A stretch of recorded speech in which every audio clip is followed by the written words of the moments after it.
Welcome to Disrupted Science, the occasional conversation between the authors of the upcoming book, How the Internet Disrupted Science. I'm Joy Moore, here with my co-author, Kent Anderson, and we're recording this on Wednesday, August 13th, 2025. Hey, Kent, how you doing? Hey, I'm good, Joy. Hey, Joy. I've got to say, hey, Joy, back. trying to get this kind of a hook in there. People are like, hey, Kent. Hey, Joy. Hey, Joy. Hey, Kent. Well, this is going to be a quick episode, so maybe I was getting ahead of myself.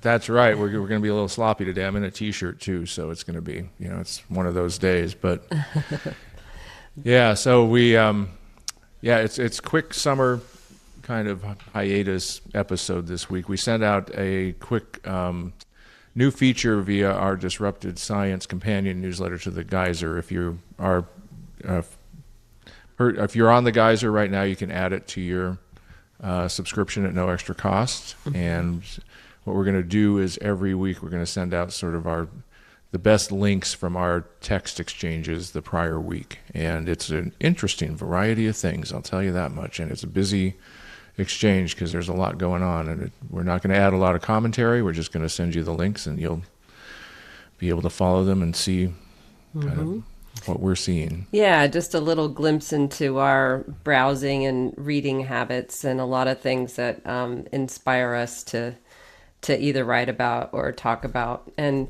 not all of them. Bang our head on the desk, or go, what? Can you believe it? So yeah, there's a few different articles, and as well as is a pretty long YouTube video about RFK Jr. But I have to say, and I don't know much about this creator, but he did a pretty comprehensive job running through all of the different issues and stances that he's taking, and so it's worth a long watch. And the sort of proto dog spelling of various phrases and things is hilarious. It just really kind of brightens my day to read those kind of things. So yeah, if you watch it, you'll see what we mean. Yeah, so. It's refreshing to just call bullshit when it is, Yep, absolutely. So speaking of that, I'm going to swerve over into this. So, did you happen to listen to Ed Zitron's podcast today? I didn't. I haven't gotten to that yet. So we may have to. I'll send you a paper later, but it's okay. Chat GPT is bullshit. It's a reissue of a episode where he talks to three academics, and they had published a paper about how Chat GPT is bullshit.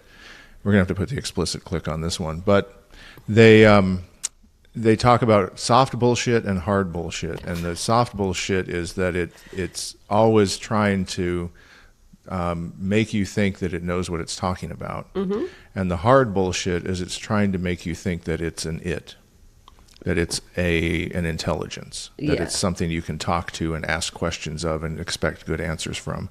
And it's a really interesting episode and gets to some of the epistemic issues with LLMs generally. So it's a good one. It's a good one. So all right. That was my detour. That was your screeching detour into into another podcast. But so we'll talk about our podcast instead. How about that? Yeah. So we are. Is this our 10th or our 11th? This is our 11th. Okay. We have 10 in the can. Yeah. So that's gone by pretty quickly. And I think, and hopefully you guys will agree, I think that we're getting better. We definitely put a little bit more into the production value. Yep, we're trying. We're trying with all of our production staff. You're looking at them. And but yeah, we have 10 episodes. We're getting good feedback. We started off with Maha Archive and Gaslight Science, our first look, and recommending the AI Con book. That seems like forever ago. And that was June 4th. That's when you really started playing pickleball, right? It was. That's right, when I signed up. That was my first week. So we're putting all these little markers in our lives. Then June 11th, we talked in depth about gaslight journals.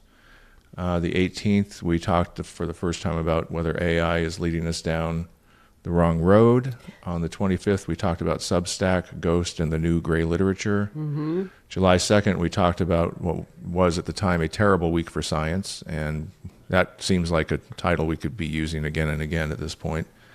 But I think that July, I would say go that ahead. that marked a kind of a turning point. I think that was when Yep. the things that you just couldn't believe were happening happened.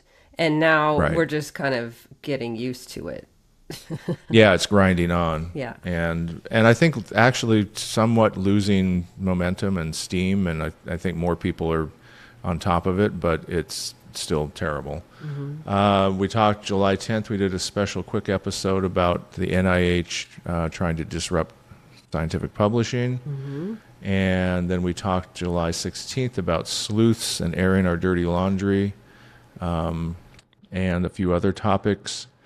July 23rd, we talked about scientific publishing's Epstein files and what we called the Farm Report, which was about the USDA and all the damage being done to the agricultural community through all of this. July 30th, we talked about the coming AI winter, which really seems to be happening. Chat GPT-5, or whatever they're calling it, GPT-5, released to and is being just castigated as underwhelming and still having major problems and not living up to its potential. And so the critics are really pouncing all over that, and that's going to have significant business repercussions. And we're also hearing from people working in companies doing AI that initiatives are not panning out, and they're slowly being and quietly being wound down without making major public stink about it, because that would hurt stock prices. And then last week we talked about comparing Gold OA to what we called the dumbest ad business. Yeah. And that was in reaction to some extent to the PNAS paper, but also to the fact that really putting a finger on the point that nobody is talking about the business drivers behind all of this. And if we were to actually run this as a paid placement business, we would run it differently and better and make more money from it. Honestly, if we were honest with ourselves, we could make a lot more money doing this. So that's kind of where we are with the podcast. Do you have any other thoughts Well, I was talking with a friend about it, and so far we've been almost a week ahead of the types of things that we've been talking about over the next week or so are not only still relevant, but maybe just coming out in the broader press. So I think if we keep on this track, and that's our goal, is to pick up on things, as we see them emerging and putting them into context with publishing. And so that's what we're going to keep on doing. And if people have any topics that you want us to dig into, certainly send them our way. Yep. disruptedscience@gmail.com. Yeah, that's good to hear. And hopefully this 1 week of short episodes doesn't get us back in sync with the real world instead of ahead of it. But but we also are going to make some changes to the podcast. One of them is we're going to start doing some interviews with people, so it's not just us, because there are people who we're reading their books, or we've interviewed them in email, or we've just are fans of them and their thinking. And we're going to try to get them on for interviews. And we actually have one scheduled, and we're in the process of scheduling another. And we want to bring them to you because they come at these same topics from different fields, and it all kind of lines up. But also, we're not here just to talk. We want to learn too, and we want to bring you voices that aren't ours. So that's coming up. Yep, that's exciting. It is. I'm really looking forward to how badly we can mess that up from a production standpoint. It's going to be amazing. Welcome to a car crash. 3? No, come on. There'll be 3 screens. No, it'll be awesome. This is actually a really nice platform. It'll be a lot of fun. And these people are probably more experienced than we are at it. At least the first 2 that we're talking to. But if you have recommendations, if you have people you think we should interview, or if you are one of those people, email us at disruptedscience@gmail.com or contact us in ways that you know how to, because we're pretty easy to find. Yeah. And then we're going to try to tackle what we think is the most central issue, most important issue, which is governance. There's been so much talk about collective action. It seems, when we're looking at that PNAS article or basically anything else that has to do with integrity or, business models in the industry, it seems like collective action is the default answer, and it's the easiest answer. The harder thing is to make decisions, and that requires governance. And so we want to spend some time putting together our views and some recommendations around the types of actions, not necessarily collective actions, but decisive actions that could really make a difference through proper governance or a revised version of governance. We're not saying that we have all the answers, but we'd like to make some suggestions and explore some new ways of thinking about these things. Absolutely. Absolutely. All right. So I think that's the meat of the episode this week, and then we'll move on to discoveries of the week. Does that sound good? I just do what I want. I want to do one shout out. A couple of things popped up from a journal that I haven't been paying that close attention to lately, but one that was very near and dear to my heart when I work with them, and that is Annals of Internal Medicine, and Christine Lane. Nice job. Yes. Nice job. Thank you. And she's fantastic, and that's a journal that's underappreciated for what it does, because it's kind of in the shadow of some of the bigger brand names, but it's a really, really good journal, and she's a great editor and really works hard at it, and she's decisive. Yeah. And so a little bit of the backstory there, as I understand it, is RFK made a stink about retracting an article from there that he didn't like, and she said, nope. She said, there's nothing wrong with this. Yeah, go away. Go away, RFK. Excellent. There's a T-shirt there. All right, so on to discoveries of the week. That was a great shout out.